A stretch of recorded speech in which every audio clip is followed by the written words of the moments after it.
اگر آپ دیکھیں کہ طب کے میدان میں بہت بڑا بڑا کام کرنے والے جیسے موجودہ لوگوں میں ڈاکٹر شاہد جمیل ہیں، انہوں نے وائرولوجی پر بڑا کام کیا ہے۔ سمن حبیب ہیں، آصف محمد ہیں جو ملیریا ایک بخار ہوا کرتا تھا جس سے اکثر لوگ مر جایا کرتے تھے، اس کی دوا کو بھی بنانے میں جن کا نمایاں کردار ہے اور یہ آئیڈینٹیفائی کرنے میں کہ یہ مسئلہ کیا ہے، یہ سمن حبیب اور آصف محمد کا بڑا نمایاں کردار ہے۔ اسی طرح سے ٹی بی بھی ایک مرض ہوا کرتا تھا جس کی وجہ سے اکثر جو متاثر لوگ ہوتے تھے وہ تقریباً موت ہی کے دہانے پر پہنچ جایا کرتے تھے۔ پروفیسر نیاز ہیں، انہوں نے اس فیلڈ میں جو ہے بڑی خدمت انجام دی ہے اور ٹی بی کی جو میڈیسین ہے اور اس کے جو ٹریٹمنٹ کا طریقہ ہے اس میں ان کا نمایاں کردار ہے۔ زراعت اور آبپاشی کو لے لیجیے، ظاہر ہے کہ ہم میں سے ہر شخص کھاتا پیتا ہے، کھانا پینا تو انسان کی بنیادی ضرورت ہے۔ اگر آپ تاریخ دیکھیں گے تو آپ کو یہ ملے گا کہ بعض ایسی صورتیں مسلمانوں کے عہد حکومت میں تھیں جو صورتیں موجود بھی نہیں ہیں، جیسے کہ کاریز سسٹم ایک ہوا کرتا تھا، زمین دوز نہریں۔ اب زمین دوز نہریں جو پرانے آثار تو باقی ہیں لیکن نئی زمین دوز نہریں بنائی جا رہی ہیں۔ میرا فکر نہیں، مشرقی ہندوستان لے لیجیے، یہ جو 6-7 صوبے ہیں، بلکہ مشرقی بھی مکمل مشرقی نہیں، یہاں بنگال اور آسام اور اس جیسے کچھ صوبوں کو آپ لے لیجیے تو 14-15 تعلیمی ادارے تو وہ ہیں جو 200-300 سال کے اندر قائم کیے گئے اور ابھی تک قائم کیے جا رہے ہیں اور جو سرو کر رہے ہیں۔ جیسے مثلا عالیہ یونیورسٹی کولکاتہ کی یونیورسٹی ہے جو مختلف مراحل سے گزرتے ہوئے 1780 میں قائم ہوئی تھی اور پھر اس کے بعد مختلف مراحل سے گزرتے ہوئے آج ایک ملک کی معتبر یونیورسٹی سمجھی جاتی ہے اور وہ ہر طرح سے سرو کر رہی ہے بلا تفریق مذہب ملت۔ اسی طرح سے محسن فنڈ کے تعلیمی ادارے ہیں کسی علاقے اور خطے میں، اسی طرح سے ہگلی مدرسہ ہے، اسی طرح سے ہگلی محسن کالج ہے، اسی طرح دی مسلم انسٹیٹیوٹ ہے۔ یہ وہ ادارے ہیں جو کچھ 100 سال پہلے، کچھ 150 سال پہلے، کچھ 25 سال پہلے، کچھ 50 سال پہلے مسلمانوں کے ذریعے قائم کیے گئے اور اس پورے ملک کو سرو کر رہے ہیں۔ اسی طرح بہت بڑی لابی منظم طور پر یہ کوشش کر رہی ہے کہ مسلمانوں کو اس کی تاریخ سے کاٹ دیا جائے اور خاص کر ہندوستان میں مسلمانوں کی جو خدمات ہیں ان خدمات کو بالکل بھلا دیا جائے یا بھلا دیے جانے کی کوشش کی جائے، اور وہ منظم طور پر کوشش کر رہے ہیں اور افسوس کے ساتھ یہ کہنا پڑ رہا ہے کہ کسی نہ کسی حد تک وہ کامیاب بھی ہیں۔ آج کی اس گفتگو کا ہرگز یہ مقصد اور منشا نہیں ہے کہ آپ جیسے جو حضرات ہیں وہ سنیں اور کہیں کہ ماشاءاللہ فلاں صاحب نے بڑی اچھی تقریر کی۔ بسم اللہ الرحمن الرحیم إن هذا القرآن يهدي للتي هي أقوم ويبشر المؤمنين الذين يعملون الصالحات أن لهم أجرا كبيرا صدق الله. الحمد لله رب العالمين والصلاة والسلام على أشرف الأنبياء وإمام المرسلين محمد بن عبد الله الأمين وعلى آله وصحبه أجمعين، أما بعد. أعوذ بالله من الشيطان الرجيم، بسم الله الرحمن الرحيم. وَإِذْ قَالَ رَبُّكَ لِلْمَلَائِكَةِ إِنِّي جَاعِلٌ فِي الْأَرْضِ خَلِيفَةً قال رسول الله صلى الله عليه وسلم يا معشر الأنصار قالوا لبيك يا رسول الله قال قلتم أما الرجل فأدركته رغبة في قريته قالوا قد كان ذلك قال صلى الله عليه وسلم كلا إني عبد الله ورسوله إني هاجرت إلى الله ورسوله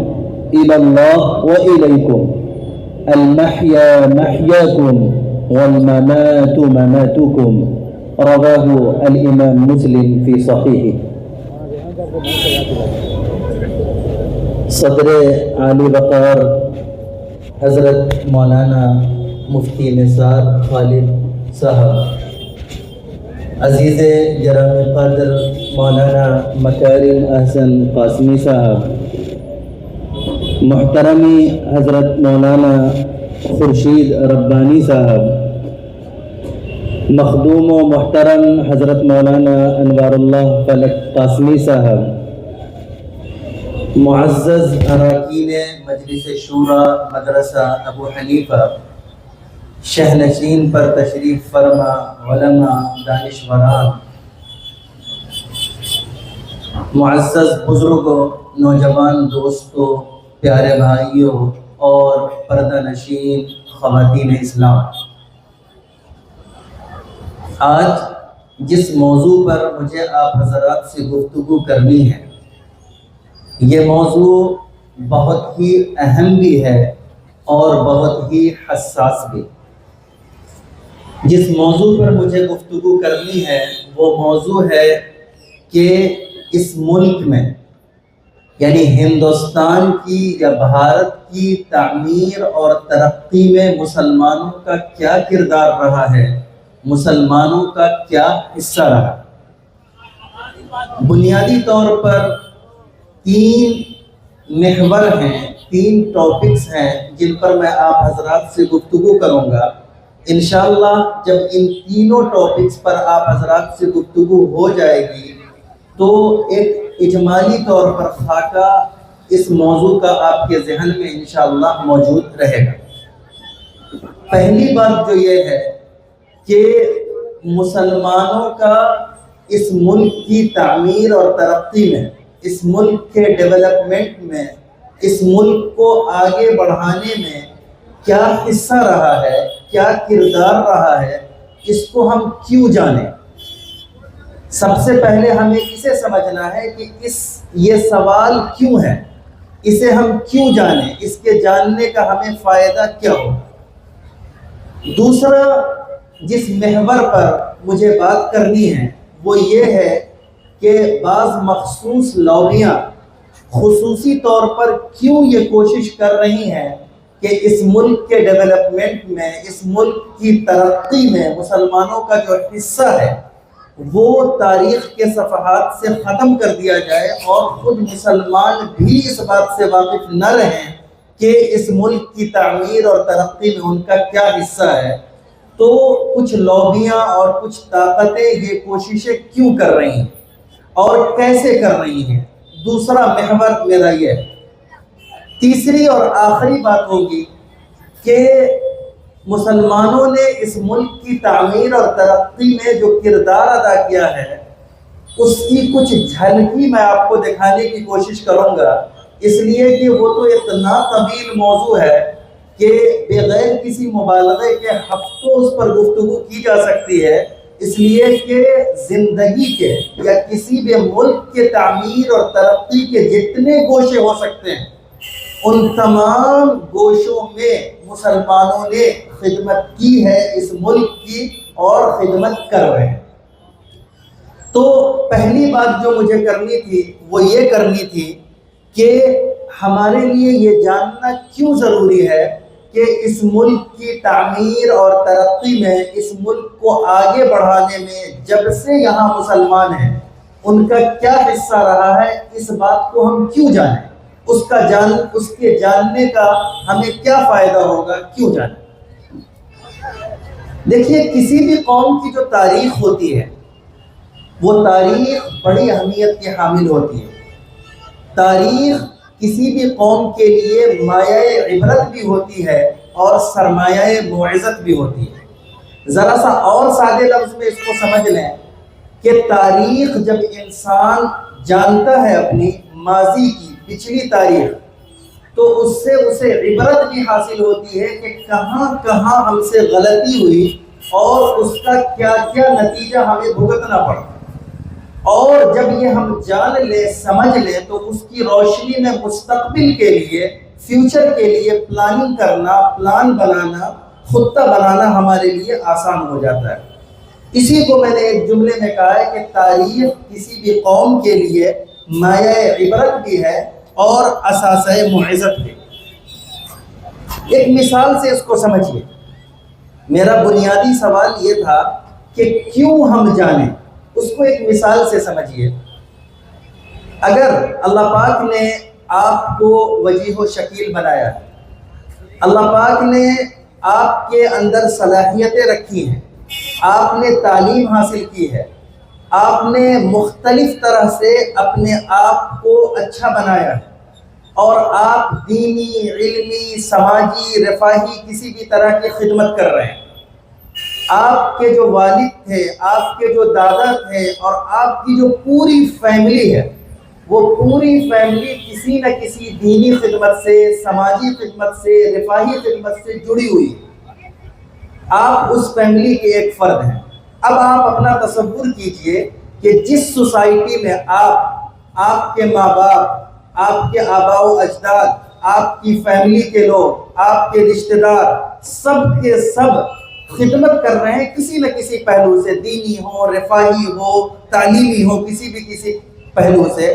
اس سوسائٹی میں اگر آپ چلیں، اس سوسائٹی میں اگر آپ رہیں تو دو باتیں ہوں گی۔ آپ کے اندر اعتماد رہے گا،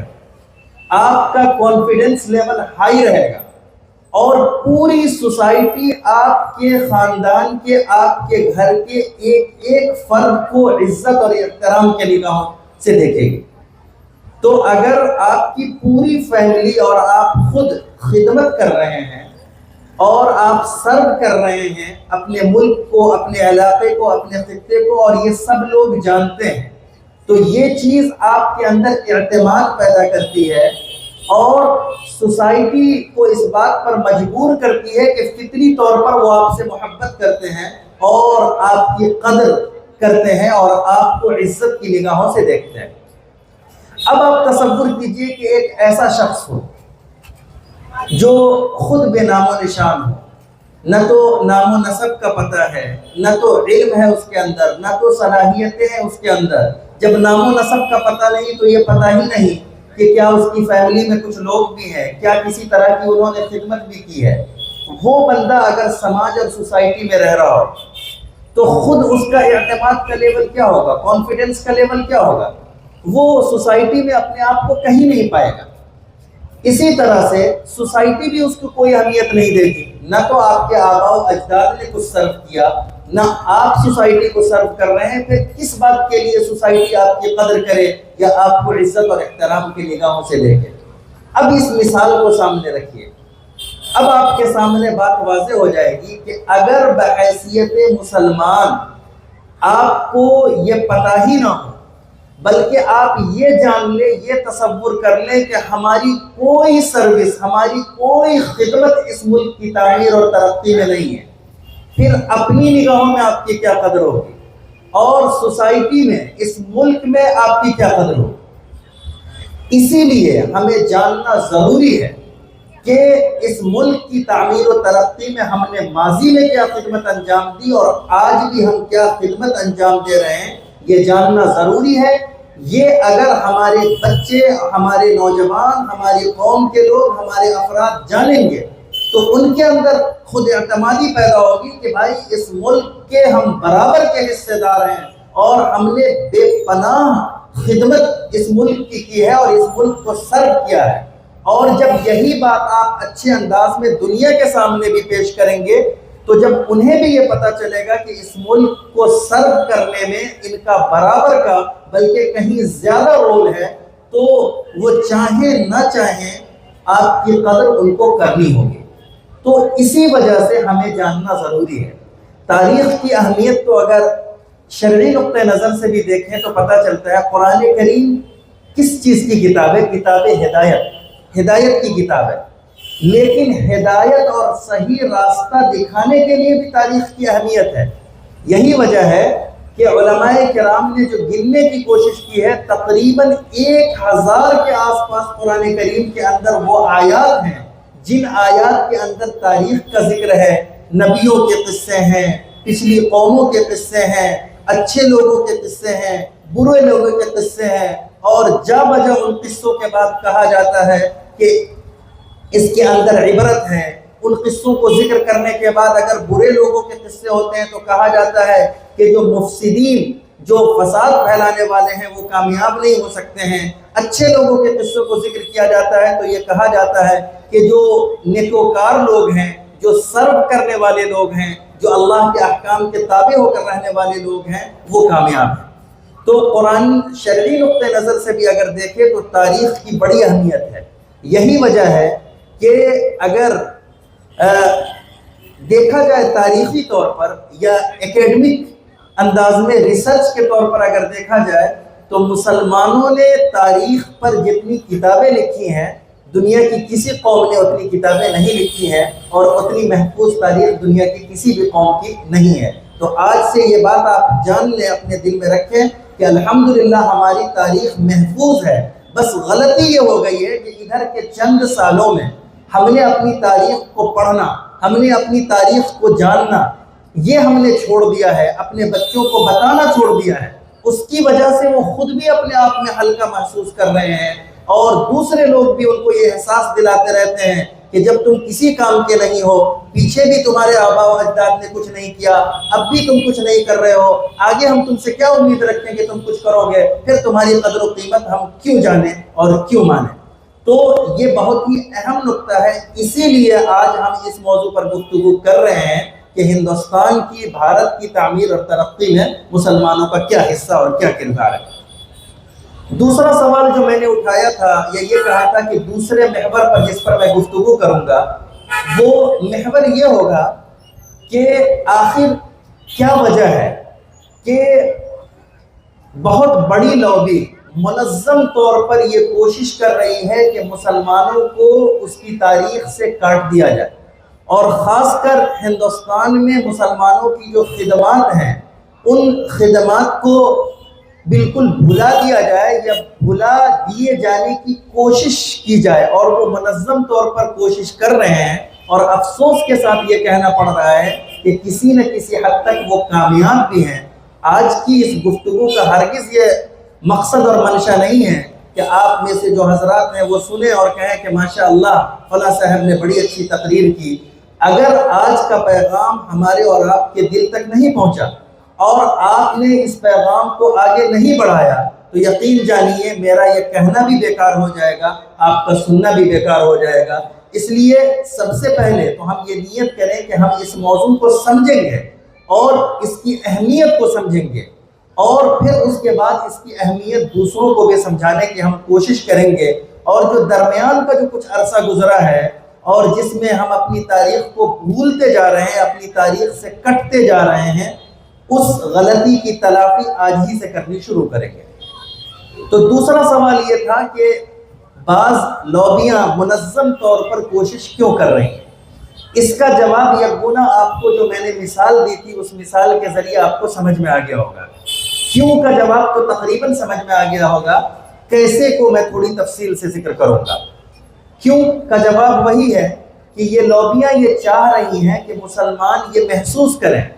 کہ ہمارے آباء و اجداد نے اس ملک کی تعمیر و ترقی میں کچھ نہیں کیا ہے، کوئی ان کا کردار نہیں ہے، کوئی ان کا حصہ نہیں ہے۔ جب وہ یہ محسوس کریں گے تو اسی شخص کی طرح، اسی فرد کی طرح پوری قوم اپنے آپ کو محسوس کرے گی جس فرد کا کوئی نہ نام ہو، نہ نسب ہو، نہ یہ پتہ ہو کہ اس کے آباء و اجداد کون تھے، کچھ خدمت کی، کچھ خدمت نہیں تھی۔ مسلمان اپنے آپ کو ایسا ہی محسوس کرے،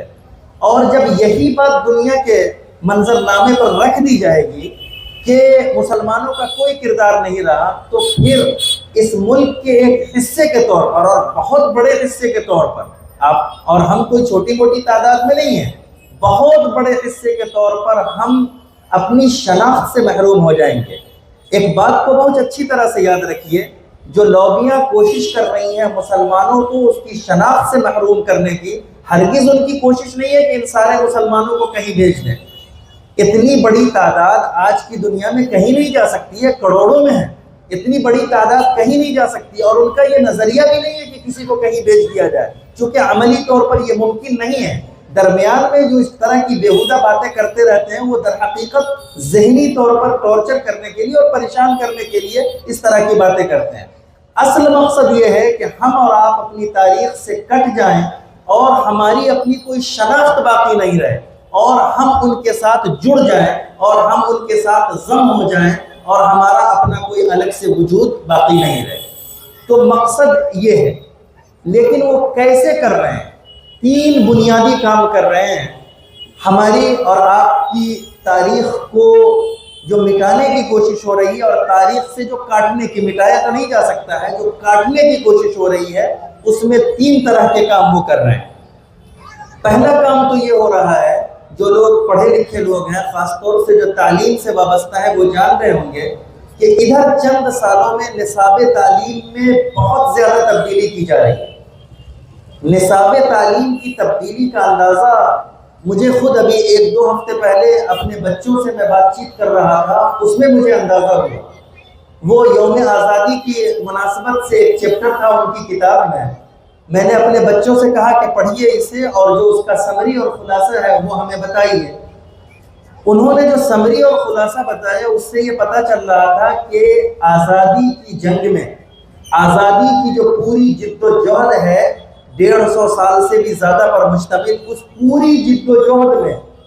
مسلمانوں میں صرف مولانا ابوالکلام آزاد یا اشفاق اللہ خان صاحب اس جیسے 2-3 لوگوں کا حصہ رہا ہے۔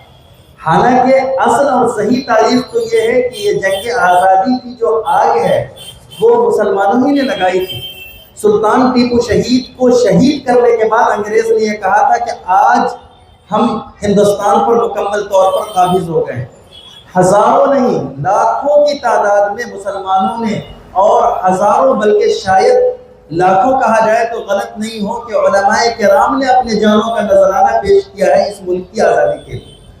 میں آزادی کی تاریخ ابھی نہیں بتانا چاہ رہا ہوں، میں یہ بتانا چاہ رہا ہوں کہ میرا 3-4 کلاس میں پڑھنے والا بچہ نصاب تعلیم کی تبدیلی کی وجہ سے کہاں جا رہا ہے کہ اس نے وہ چیپٹر اسکول کی کتاب میں پڑھا اور اس کے ذہن میں یہ بات ہو گئی کہ جہاد آزادی میں، جنگ آزادی میں چند مسلمانوں نے حصہ لیا، باقی سارا دوسری قوموں نے اور دوسرے لوگوں نے حصہ لیا۔ تو یہ منظم طور پر کوشش کی جا رہی ہے کہ نصاب تعلیم میں تبدیلی کی جائے۔ اس نصاب تعلیم کو پڑھ کر جب بچے آگے آئیں گے، جو انہیں پڑھایا جائے گا، جو انہیں فیڈ کیا جائے گا، وہی تو ان کے دماغ میں رہے گا۔ اب پانی کا ایک ٹیپ نل آپ کھولیں اور اس کے نیچے آپ اس میں سے پانی آ رہا ہے، آپ نے برتن کو لگا دیا تو پانی آئے گا، اور اگر آپ کسی برتن میں دودھ رکھا ہے اس کو دوسرے برتن میں انڈیلے تو دودھ آئے گا۔ تو بچوں کو نصاب تعلیم کے ذریعے جو فیڈ کیا جائے گا، جو بتایا جائے گا، وہی وہ سیکھیں گے، وہی وہ جانیں گے۔ تو کیسے کا پہلا جواب یہ ہے کہ کیسے مسلمانوں کو اس کی تاریخ سے کاٹا جا رہا ہے اور یہ بتایا جا رہا ہے کہ اس ملک کی تعمیر و ترقی میں آپ کا کوئی حصہ نہیں ہے۔ اس کی پہلی کوشش، منظم کوشش ہو رہی ہے نصاب تعلیم میں تبدیلی لا کر۔ دوسرا یہ ہے کہ خاص طور سے ملک کی جو تاریخ لکھی جا رہی ہے، اسی طرح سے جو آزادی کی تاریخ لکھی جا رہی ہے، جو کتابیں لکھی جا رہی ہیں، اس میں بھی اس بات کی کوشش کی جا رہی ہے نصاب تعلیم سے ہٹ کر جو الگ کتابیں جو لٹریچر کے طور پر اور ریسرچ پیپر کے طور پر لکھی جا رہی ہے، اس میں بھی یہ کوشش کی جا رہی ہے کہ تاریخ کو اس طرح سے کر دیا جائے کہ کہیں مسلمان منظرنامے میں دکھے ہی نہیں۔ جیسے کہ ایک بہت مشہور کتاب ہے، K.N. پانیکر ہیں، ان کی کتاب ہے ٹوورڈز دی فریڈم، 2 حصے میں انہوں نے لکھی تھی جنگ آزادی کی تاریخ پر۔ یہ انہوں نے بہت حد تک جو ہے انصاف پسندی کے ساتھ یہ کتاب لکھی تھی۔ جب یہ کتاب طباعت کے مرحلے میں تھی تو حکومت کے بعض محکمے نے اس کو روک دیا نظر ثانی کے نام سے، اور K.N. پانیکر صاحب نے خود کہا کہ جو تبدیلی کی جا رہی ہے نظر ثانی کے نام سے، اس تبدیلی سے ہم مطمئن نہیں ہیں، اور اس میں جو ہے وہ تاریخ کو بہت زیادہ توڑ مڑوڑ کر پیش کیا جا رہا ہے۔ تیسری جو چیز اختیار کی جا رہی ہے مسلمانوں کو اس کی تاریخ سے کاٹنے کے لیے اور یہ بتانے کے لیے کہ تعمیر و ترقی میں آپ کا کوئی رول نہیں ہے، اس کے لیے سوشل میڈیا استعمال کیا جا رہا ہے۔ سوشل میڈیا پر طرح طرح کے شبہات، طرح طرح کے زہر آئے دن پھیلائے جا رہے ہیں۔ کوئی بھی بے تکی بات جس کا تاریخ سے کچھ لینا دینا نہیں ہوگا، کوئی اس کو بیان دے دے گا اور پھر اس کے بعد وہ مختلف گروپس میں پھیلتے رہیں گے۔ جیسے کہ آئے دن آپ اورنگزیب عالمگیر رحمۃ اللہ علیہ کے مسئلے کو سنتے ہوں گے، آئے دن آپ محمود غزنوی اور سومناتھ کے مسئلے کو سن رہے ہوں گے، اسی طرح سے شیوا جی اور مسلمانوں کا جو معاملہ ہے اس کے بارے میں۔ تو سوشل میڈیا کو بھی استعمال کیا جا رہا ہے اس بات کے لیے کہ مسلمانوں کے اندر احساس کمتری پیدا کی جائے اور یہ بتایا جائے کہ اس ملک کی تعمیر و ترقی میں آپ کا کوئی رول اور کوئی کردار نہیں۔ تو دو باتیں ہمارے سامنے آ گئی. پہلی بات تو یہ آ گئی کہ کیوں ہم کو اپنی تاریخ جاننی چاہیے کہ اس ملک کی تعمیر و ترقی میں ہم نے کیا حصہ اور کیا کردار ادا کیا ہے. دوسری بات ہم نے یہ بھی سمجھ لی کہ کیوں بعض لابیاں یہ کوشش کر رہی ہیں کہ مسلمانوں کو اس کی تاریخ سے کاٹ دیا جائے، اور کیسے یہ کوشش کر رہی ہیں. بنیادی طور پر 3 ذرائع استعمال کر رہی ہیں: تاریخ کو توڑنے مڑوڑنے کے ذریعے، نصاب تعلیم کی تبدیلی کے ذریعے، اور اسی طرح سے سوشل میڈیا کا غلط استعمال کرتے ہیں. اب آئیے، جو میں نے کہا تھا کہ آخری بات ہے وہ تو بہت تفصیل طلب ہے، لیکن اتنی تفصیل کے ساتھ نہیں، پھر بھی کچھ جھلکیاں میں آپ کو دکھلاتا چلوں کہ مسلمانوں نے اس ملک کی تعمیر و ترقی میں یعنی جب سے مسلمان یہاں آئے ہیں، وہ غوری کا دور ہو یا اس سے پہلے سلطنت دہلی کا دور ہو یا مغلیہ دور ہو یا قطب الدین ایبک کا دور ہو یا شیر شاہ سوری کا دور ہو، جو پوری ماضی کی تاریخ ہے اس سے ایک سرسری طور پر ہم گزریں گے، اور آج تک ہم یہ دیکھیں گے کہ مختلف فیلڈ میں، مختلف میدان میں مسلمانوں نے اس ملک کو کس طرح سرو کیا ہے. چلیے، سب سے اہم جو فیلڈ سمجھی جاتی ہے کسی بھی سماج کی تعمیر اور ترقی کے لیے وہ ہے تعلیم. تعلیم کے فیلڈ میں جس دن سے مسلمان اس ملک میں آئے، چونکہ اسی دن سے مسلمانوں نے جس طرح سے دوسری چیزوں کو منظم کرنے کی کوشش کی، اسی طرح سے انہوں نے مکاتب، مدارس، اسکول، اس زمانے کا، جس زمانے کا جو طریقہ تھا، جو ڈھنگ اور جو آہنگ تھا، اس ڈھنگ اور اس آہنگ سے تعلیمی اداروں کا قیام انہوں نے پہلے دن سے کیا. اور سینکڑوں تعلیمی ادارے تو وہ ہیں جو بہت پہلے قائم کیے گئے تھے، اور آج بھی وہ تعلیمی ادارے موجود ہیں اور ملک کو بغیر کسی تفریق مذہب و ملت کے صرف کر رہے ہیں. تو پوری تاریخ ظاہر ہے کہ ذکر کرنے کا وقت نہیں ہے. جیسا کہ میں نے عرض کیا کہ سلطنت دہلی ہو یا غوری سلاطین کا دور ہو یا غزنوی کا دور ہو یا شیر شاہ سوری کا دور ہو یا مغلیہ سلاطین کا جو لمبا دور ہے، اس پورے دور میں اگر آپ دیکھیں گے تو ہر زمانے میں ہر حکمران نے اس زمانے میں جو بہتر سے بہتر تعلیم کا نظام ہو سکتا تھا، اس ملک کو وہ نظام فراہم کرنے کی کوشش کی. چلیے، میں مختصر طور پر چند تعلیمی اداروں کا ذکر کرتا ہوں. صرف مشرقی ہندوستان لے لیجئے، یہ جو 6-7 صوبے ہیں، بلکہ مشرقی بھی مکمل مشرقی نہیں، یہاں بنگال اور آسام اور اس جیسے کچھ صوبوں کو آپ لے لیجئے، تو 14-15 تعلیمی ادارے تو وہ ہیں جو 200-300 سال کے اندر قائم کیے گئے اور ابھی تک قائم کیے جا رہے ہیں اور جو سرو کر رہے ہیں. جیسے مثلا عالیہ یونیورسٹی کولکاتہ کی یونیورسٹی ہے، جو مختلف مراحل سے گزرتے ہوئے 1780 میں قائم ہوئی تھی،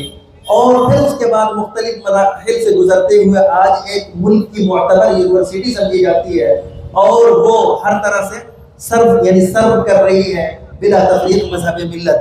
اسی طرح سے محسن فنڈ کے تعلیمی ادارے ہیں اسی علاقے اور خطے میں. اسی طرح سے ہگلی مدرسہ ہے، اسی طرح سے ہگلی محسن کالج ہے، اسی طرح دی مسلم انسٹیٹیوٹ ہے. یہ وہ ادارے ہیں جو کچھ 100 سال پہلے، کچھ 150 سال پہلے، کچھ 25 سال پہلے، کچھ 50 سال پہلے مسلمانوں کے ذریعے قائم کیے گئے اور اس پورے ملک کو سرو کر رہے ہیں. اسی طرح سے جو دینی مدارس کا جال ہے یا اسکولوں کا جال ہے جو مسلمانوں نے، اس کا بھی کیا مقصد ہے؟ اس کا بھی مقصد یہی تو ہے کہ اس ملک سے جہالت کو دور کیا جائے اور اس ملک میں علم کی روشنی لائی جائے. چونکہ علم کی روشنی آئے گی، جہالت دور ہوگی تو سماج متمدن ہوگا اور سوسائٹی یہ مہذب بنے گی. بہت سارے ادارے ہیں، ذکر نہیں کیا جا سکتا. صرف نام اگر شمار کیا جائے، یقین جانیے میں نے جو صرف نام لکھا ہے، نام اگر شمار کیا جائے تو تقریباً آدھا گھنٹہ 40 منٹ کا وقت تو صرف نام شمار کرنے میں لگ جائے گا کہ جن اداروں کو 100-150 سال، جو پہلے کے ادارے ختم ہو گئے ان کو چھوڑ دیجئے، جو 100-150 سال 200 سال کے عرصے میں پورے ہندوستان میں قائم کیے گئے دینی مدارس کے شکل میں، کالجز، یونیورسٹی کے شکل میں، جو بغیر کسی تفریق مذہب و ملت کے جو خدمات انجام دے رہے ہیں. اسی طرح سے خواتین کی تعلیم اور غیر مسلم کی تعلیم، ان کی تعلیم میں بھی مسلمانوں کا بڑا نمایاں کردار رہا ہے۔ ظاہر ہے آپ جانتے ہیں کہ جب مسلمان اس ملک میں آئے تھے تو یہ ملک تو طبقاتی نظام کا شکار تھا، بس ایک مخصوص طبقہ تھا جو علم حاصل کر سکتا تھا، جو عزت کے ساتھ رہ سکتا تھا، باقی جو دوسرے سارے طبقے ہیں کچھ خدمت کے لیے تھے اور کچھ تو خدمت کے لائق بھی نہیں سمجھے جاتے تھے، ان کو انسان ہی نہیں سمجھا جاتا تھا۔ تو تعلیم جو سب کے لیے یکساں ضروری ہے، یہ فکر ہی مسلمانوں نے دیا۔ اسی طرح سے تعلیم یہ خواتین کے لیے بھی اتنی ہی ضروری ہے جتنی مردوں کے لیے ضروری ہے، یہ فکر بھی مسلمانوں نے ہی دیا، اور جو فکر ماشاءاللہ اس ملک میں خاصی فروغ پا رہی ہے۔ لائبریریز، آپ لائبریریز دیکھ لیجئے، لائبریری جہاں کتابیں ہوتی ہیں اور جہاں لوگ پڑھتے ہیں، اپنے علم میں اضافہ کرتے ہیں، علم کو وسیع کرتے ہیں۔ ہندوستان کے طول و عرض میں اگر آپ دیکھ لیں تو اکثر جو بڑی لائبریریز ہیں، جو بین الاقوامی سطح پر بڑی سمجھی جاتی ہیں، ان میں سے اکثر لائبریریاں وہ ہیں جن کو مسلمانوں نے قائم کیا۔ خدا بخش اورینٹل پبلک لائبریری پٹنہ اس کی مثال ہے، رضا لائبریری اس کی مثال ہے، اسی طرح سے دائرۃ المعارف النعمانیہ حیدرآباد کی کئی لائبریریاں ہیں، خود کلکتہ شہر میں بہت ساری ایسی لائبریریاں ہیں جو آج بھی سرو کر رہی ہیں اور جن کو مسلمانوں نے قائم کیا ہے۔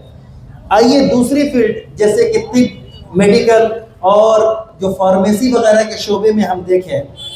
کہ مسلمان جب اس ملک میں آئے تو طب یونانی، اس ملک میں طب پہلے سے بھی تھا لیکن مسلمان بھی مختلف طرح کے طب کو، خاص طور سے ابن سینا وغیرہ کے علوم کو جو ترجمہ ہوئے تھے ان علوم کو لے کر آئے، اور جو طب کی تاریخ جاننے والے ہیں وہ جانتے ہیں کہ کئی فیملیاں ایسی گزری ہیں جو صدیوں تک طب کے میدان میں ہندوستان کی خدمت کرتے رہے بغیر کسی تفریق مذہب و ملت کے، اور طب کو تو جو میڈیکل سائنس ہے آج تو بزنس بنا لیا گیا ہے، لیکن یہ فیملیاں جو خدمت انجام دیتی رہی ملک کی، اس زمانے میں اس کو عبادت سمجھا جاتا تھا اور اس کو خدمت سمجھا جاتا تھا، اس کو بزنس اور تجارت نہیں سمجھا جاتا تھا۔ آج بھی اگر آپ دیکھیں کہ طب کے میدان میں بہت بڑا کام کرنے والے جیسے موجودہ لوگوں میں ڈاکٹر شاہد جمیل ہیں، انہوں نے وائرولوجی پر بڑا کام کیا ہے، سمن حبیب ہیں، آصف محمد ہیں جو ملیریا ایک بخار ہوا کرتا تھا جس سے اکثر لوگ مر جایا کرتے تھے، اس کی دوا کو بھی بنانے میں جن کا نمایاں کردار ہے اور یہ آئیڈینٹیفائی کرنے میں کہ یہ مسئلہ کیا ہے، یہ سمن حبیب اور آصف محمد کا بڑا نمایاں کردار ہے۔ اسی طرح سے ٹی بی بھی ایک مرض ہوا کرتا تھا جس کی وجہ سے اکثر جو متاثر لوگ ہوتے تھے وہ تقریباً موت ہی کے دہانے پر پہنچ جایا کرتے تھے۔ پروفیسر نیاز ہیں، انہوں نے اس فیلڈ میں جو ہے بڑی خدمت انجام دی ہے، اور ٹی بی کی جو میڈیسین ہے اور اس کے جو ٹریٹمنٹ کا طریقہ ہے اس میں ان کا نمایاں کردار ہے۔ زراعت اور آبپاشی کو لے لیجئے، ظاہر ہے کہ ہم میں سے ہر شخص کھاتا پیتا ہے، کھانا پینا تو انسان کی بنیادی ضرورت ہے۔ اگر آپ تاریخ دیکھیں گے تو آپ کو یہ ملے گا کہ بعض ایسی صورتیں مسلمانوں کے عہد حکومت میں تھیں جو صورتیں اب موجود بھی نہیں ہیں، جیسے کہ کاریز سسٹم ایک ہوا کرتا تھا، زمین دوز نہریں۔ اب زمین دوز نہریں جو پرانے آثار تو باقی ہیں لیکن نئی زمین دوز نہریں بنائی جا رہی ہیں، میرے علم میں نہیں ہے۔ تو آبپاشی اور زراعت کا بھی ایک منظم انتظام جس دن سے مسلمان یہاں آئے اور جب تک ان کی حکومت رہی تب تک منظم طور پر یہ کرتے رہے۔ اگر تاریخی طور پر دیکھیں گے تو تقریباً 1147 سال یعنی 1150 سال کہہ لیں کہ مسلمانوں نے ہندوستان پر حکومت کی، اور اس کبھی بعض حصے پر، کبھی بڑے حصے پر، کبھی اتفاق کے ساتھ، کبھی اختلاف کے ساتھ، اس پورے عرصے کی اگر آپ تاریخ دیکھیں گے تو زراعت اور آبپاشی میں ہندوستان پوری دنیا میں نمبر 1 پر تھا، اور جو جی ڈی پی جس کے ذریعے سے معیشت کو ناپا جاتا ہے، پوری دنیا کی 22% جی ڈی پی یہ ہندوستان کی جی ڈی پی تھی۔ یعنی اگر سادے لفظوں میں کہا جائے تو یہ کہا جا سکتا ہے کہ بعض ادوار خاص طور سے 17ویں صدی کا ایسا گزرا ہے کہ اگر پورے دنیا میں 100 روپے ہیں تو 22 روپے وہ ہندوستان میں تھے۔ اسی طرح سے آپ اگر صنعت اور حرفت میں دیکھیں گے، خود کلکتہ شہر یہ چمڑوں اور اس سے متعلق تجارت میں، کپڑوں کی بہت ساری اصناف کی تجارت میں، اور اسی طرح سے جو گجرات ہے اور بھی جو احمد آباد خاص طور سے سورت وغیرہ کا خطہ ہے، اس میں صدیوں سے مسلمان اس ملک کو سرو کر رہے ہیں، خاص طور سے کپڑے، مختلف طرح کے کپڑے بنانے میں۔ کشمیر وغیرہ کا خطہ ہے جو بہت ہی خوبصورت قسم کے عمدہ قالین اور جو دوسرے اونی کپڑے ہوتے ہیں اس کے بنانے میں، اور طرح طرح سے، یعنی نہایت ہی فنکاری کے ساتھ بنا رہے ہیں، اور یہ صدیوں سے بنا رہے ہیں۔ تو یہ جو تہذیب ہے قالین کی خوبصورت تہذیب، اور جو یہ خوبصورت کپڑے ہیں، یہ خوبصورت شال ہیں، اگر آپ تاریخ کا مطالعہ کریں گے تو یہ بات پتہ چلے گی کہ اس ملک کو آپ نے ہی یہ دیا ہے۔ نظام عدلیہ دیکھیے، یہ کہنا تاریخی طور پر صحیح نہیں ہوگا کہ جو مسلمانوں کا پورا دور گزرا ہے اس میں ہر بادشاہ بہت ہی عادل، بہت ہی منصف تھا۔ بادشاہ ہوتا ہے، سب سے پہلے اسے حکمرانی کرنی ہوتی ہے۔ بہت سارے بادشاہ ایسے گزرے ہیں جو اپنی ذاتی مفاد کے لیے بعض لوگوں پر انہوں نے ظلم و جبر کیا، لیکن اگر بحیثیت مجموعی دیکھا جائے تو آپ کی جو پوری تاریخ ہے، مسلمانوں کی جو پوری تاریخ ہے، عدلیہ کا نظام نہایت ہی مستحکم تھا اور نہایت ہی بہتر تھا۔ چند جو ان کے خصوصی مخالفین ہوا کرتے تھے ان کو چھوڑ کر عمومی طور پر پورے ملک کے اندر امن و امان ہوا کرتا تھا۔ بلکہ وہ چھوڑیے، قریب میں آ جائیے، جو ہندوستان کا کانسٹیٹیوشن بنا ہے، ہندوستان کا جو قانون بنا ہے، اس قانون سازی میں جو کل اراکین پہلے تھے وہ 389 اراکین تھے۔ پھر جب پارٹیشن ہوا، ہندوستان پاکستان الگ ہوا، تو 299 اراکین رہ گئے تھے، اور اس میں 34 مسلم اراکین تھے ہندوستان کی قانون سازی میں۔ ہمارا اور ہمارے بچے عام طور سے یہ جانتے ہیں کہ ڈاکٹر امبیڈکر نے قانون بنایا۔ ڈاکٹر امبیڈکر سے بھی پہلے ایک کمیٹی تھی، اس کمیٹی نے قانون کا مسودہ بنایا۔ پھر ڈاکٹر امبیڈکر کے زیر قیادت جو تقریباً 299 لوگوں کی کمیٹی تھی، جس میں تقریباً 34 مسلمان تھے، انہوں نے قانون بنایا۔ تو گویا کہ اس ملک کے قانون کو بنانے میں بھی آپ کی خدمات ہیں اور آپ نے خدمات انجام دی ہیں۔ اور اگر سپریم کورٹ وغیرہ کو دیکھیں تو یہاں تناسب تھوڑا کم ہے۔ اب تک آزادی کے بعد سے لے کر آج تک کی تاریخ میں صرف 18 جج جو ہے سپریم کورٹ میں مسلمان ہوئے ہیں۔ تو یہ اس بات کے لیے الارم ہے ہمارے اور آپ کے لیے کہ اگر آپ قانون کی بالادستی اس ملک میں چاہتے ہیں تو اپنے بچوں کو بنیادی طور پر دیندار بنانے کے بعد قانون کی تعلیم بھی ضرور دیں۔ یعنی کچھ بچے دین کے لیے متفرغ ہوں، کچھ بچے جو دوسری فیلڈ میں جاتے ہیں تو اس میں صرف ڈاکٹرز اور انجینئرز ہی نہ بنیں، وہ بھی شعبے اہم ہیں۔ اس کے ساتھ ساتھ قانون کی تعلیم بھی بہت اہم ہے اگر آپ ہندوستان میں قانون کی بالادستی چاہتے ہیں۔ اسی طرح سے سول سروس وغیرہ میں بھی نمائندگی جتنی ہونی چاہیے آبادی کے تناسب سے ہماری نہیں ہے۔ سول سروس وغیرہ کا ڈیٹا یہ مذہب کی بنیاد پر نہیں جاری کیا جا سکتا ہے، نہیں جاری کیا جاتا ہے ہندوستان کے قانون کے مطابق ڈیفنس اور سول سروس وغیرہ کا، تو جہاں تک مجھے علم ہے اسی لیے بہت ہی کانکریٹ ڈیٹا ہمارے پاس نہیں ہے، لیکن 3% کے آس پاس ہماری نمائندگی سول سروس میں ہے۔ تو اس پہلو سے بھی ہمیں سوچنا اور غور کرنا ہے کہ ماضی میں آپ نے اتنی اچھی خدمات انجام دی، حکمرانی کی اور حکومت امن و امان کے ساتھ چلایا، آج آپ حکومت جو چلانے والا عملہ ہے، جو شعبہ ہے، جو ڈپارٹمنٹ ہے، اس کا حصہ آپ کیوں نہیں بن رہے ہیں؟ تو ہمیں خاص طور سے اپنے نوجوانوں کو اس بات پر بھی آمادہ کرنا ہے کہ دینداری کے ساتھ جو ہے وہ سول سروس وغیرہ کے امتحانات میں بھی وہ آئیں۔ اسی طرح سے سائنس، یہ بھی بہت اہم شعبہ ہے۔ پہلی کی تاریخ کو چھوڑیے، جو مسلمانوں کا عہد گزرا ہے، ظاہر ہے کہ اس میں جو اکثر جو سائنٹسٹ ہوا کرتے تھے، جو تاریخوں میں ملا ہے، وہ زیادہ تر جو تعداد تھی وہ مسلمانوں ہی کی تھی۔ اس زمانے کی جو بھی سائنس تھی اور اس زمانے کی جو بھی ترقیات تھی اس میں مسلمانوں کا حصہ رہا ہے۔ ادھر ابھی آزادی کے بعد بھی اچھا بھلا حصہ سائنس اور ٹیکنالوجی کی دنیا میں بھی ہے، لیکن شاید ہمیں واقفیت نہیں ہے۔ 2-4 نام میں ذکر کرنا چاہوں گا، جیسے خوشبو مرزا، یہ بہت مشہور نام ہے، جو اسرو میں جو کام کرتی تھیں یا کرتی ہیں۔ اسی طرح سے عریف احمد، یہ بھی بہت مشہور نام ہے، یہ بھی جو اسرو جو یہاں سائنس اور ٹیکنالوجی کا بڑا ادارہ ہے اس میں وہ کام کرتے ہیں. اسی طرح سے شیخ مزمل ہے, چندریان 3 کا جو پروجیکٹ ہے اس میں انہوں نے کام کیا ہے. یاسمین نازنین ہیں, انہوں نے بھی کام کیا ہے. بڑی لمبی فہرست ہے سائنٹسٹ کی بھی جنہوں نے پہلے بھی ملک کو سرو کیا ہے اور آزادی کے بعد بھی اس ملک کو سرو کر رہے ہیں. یہ ساری چیزیں جو ہے یہ قصہ کہانیاں اس لیے بتایا جا رہا ہے کہ اس قصے کہانی سے جو پیغام اور میسج ہے وہ یہ ہے کہ کل بھی ہم نے ملک کی خدمت کی ہے, ملک کو سرو کیا ہے, آج بھی ہم ملک کو سرو کر رہے ہیں. گو کہ بعض سیکٹرز میں, بعض ڈپارٹمنٹ میں جتنی نمائندگی ہمیں ملنی چاہیے وہ ہمیں نہیں مل رہی ہے. اس کی 2 وجہ ہے. بعض میں ہماری اپنی کمی اور کوتاہی ہے اور بعض میں منظم طور پر کوشش کی جاتی ہے کہ اتنی نمائندگی نہ مل سکے. لیکن اگر پھر بھی ہم کوشش کریں تو کسی نہ کسی حد تک ہم کامیابی حاصل کر سکتے ہیں.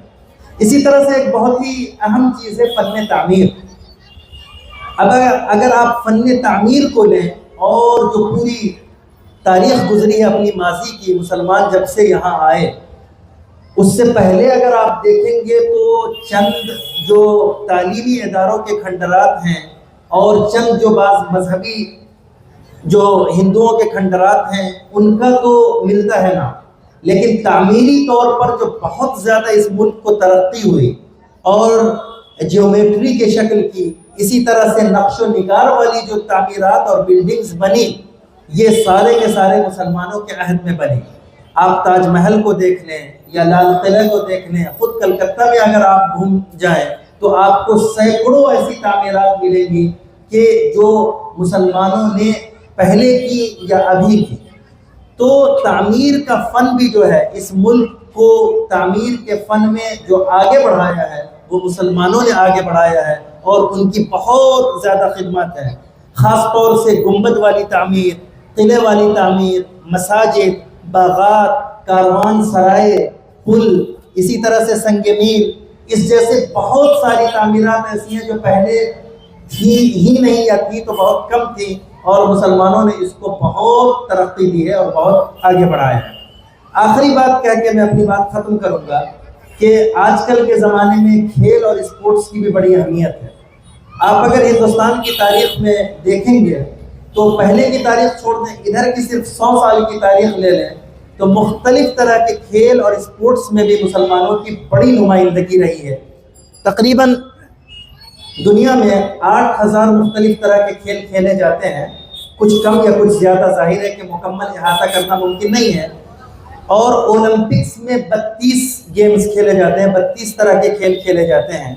ایشین گیمز میں تقریباً 40 طرح کے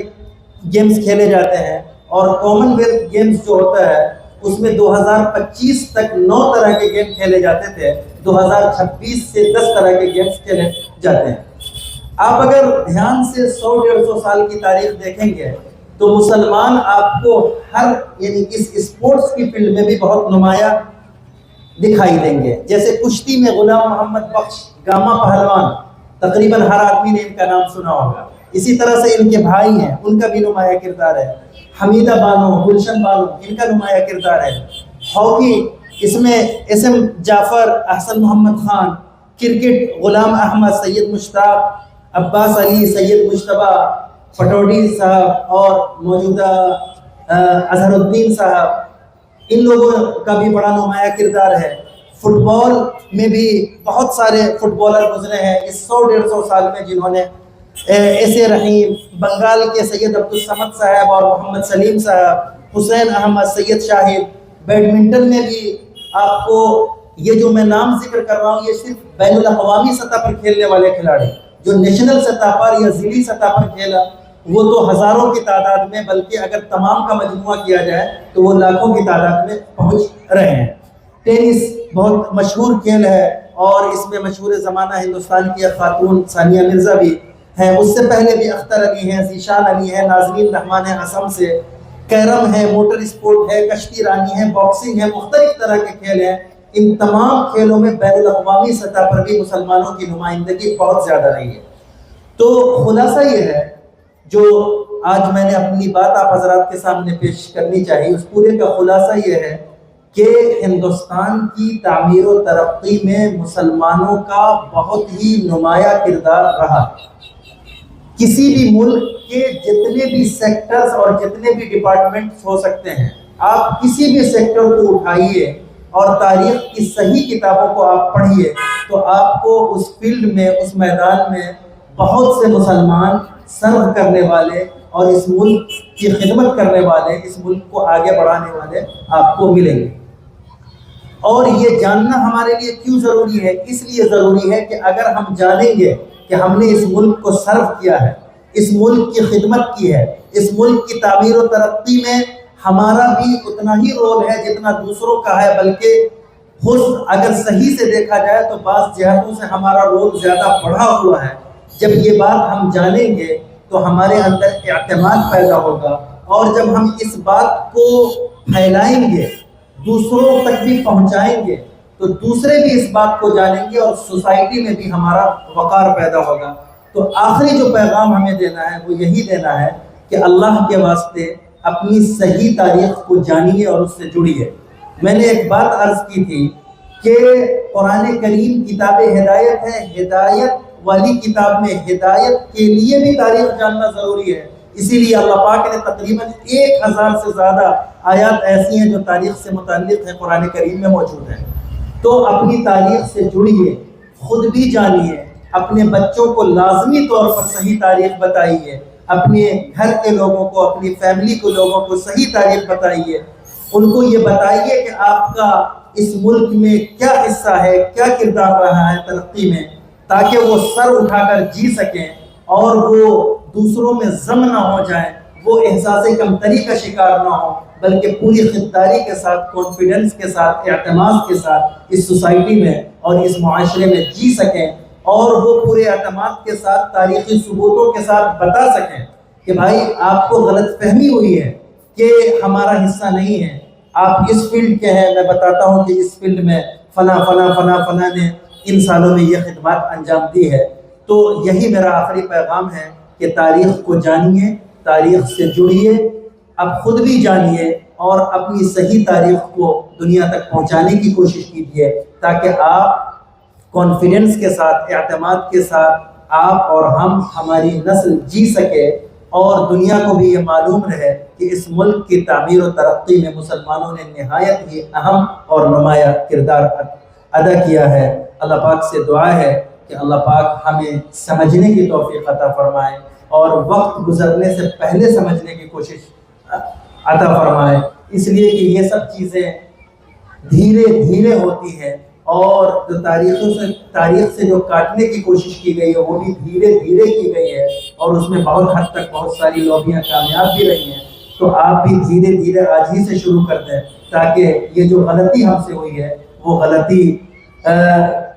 کا کچھ نہ کچھ ہم یعنی اس مکافہ کر سکیں، اور اس غلطی سے ہم اب نکل سکیں اور غلطی پر غلطی نہ کرتے چلے جائیں، جس سے ہماری اگلی نسل شناخت سے محروم ہو جائے۔ آمین۔ وما توفیقی الا باللہ، علیہ توکلت و الیہ انیب، وصلی اللہ تعالی علی خیر خلقہ محمد و آلہ و صحبہ اجمعین۔